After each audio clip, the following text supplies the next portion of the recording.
va filer à Bruxelles, rejoindre là-bas notre correspondant Valérie Lerouge. Bonjour Valérie. Visiblement, il fait déjà très très chaud aussi à Bruxelles. Canicule, ça vous parle ?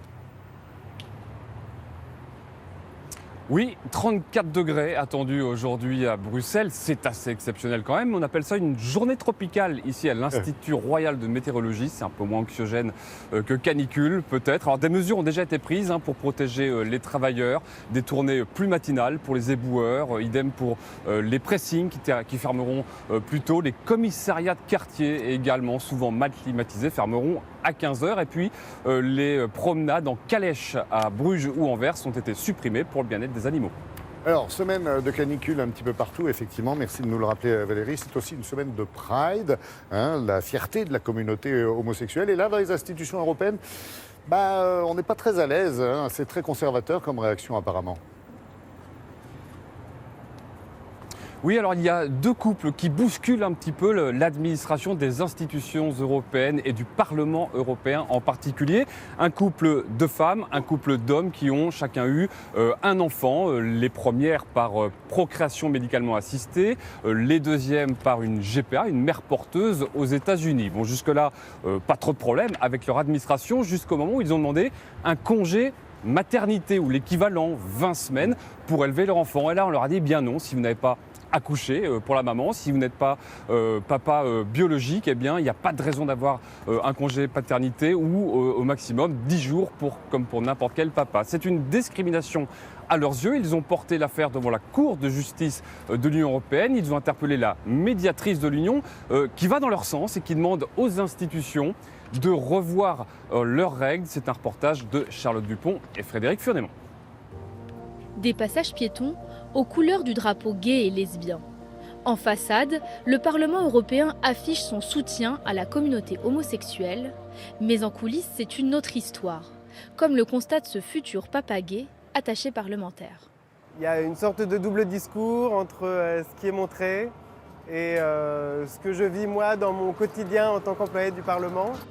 Avec son mari, ils ont fait appel à une mère porteuse américaine et s'apprêtent à accueillir des jumeaux.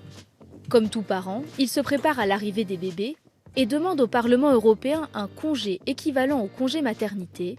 Réponse, comme pour tous les papas, il aura 10 jours.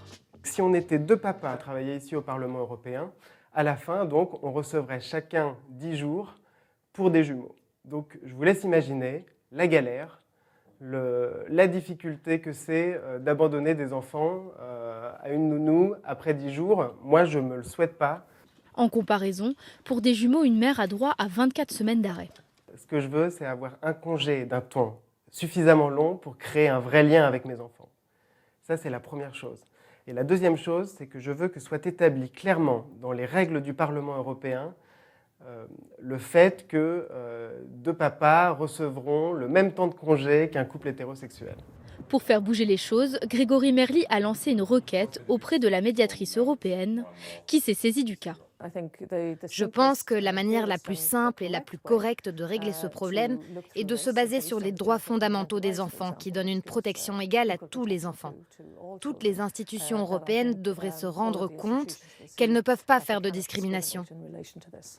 La médiatrice a demandé aux 3 institutions européennes de lui fournir les règles appliquées pour les congés en cas d'homoparentalité.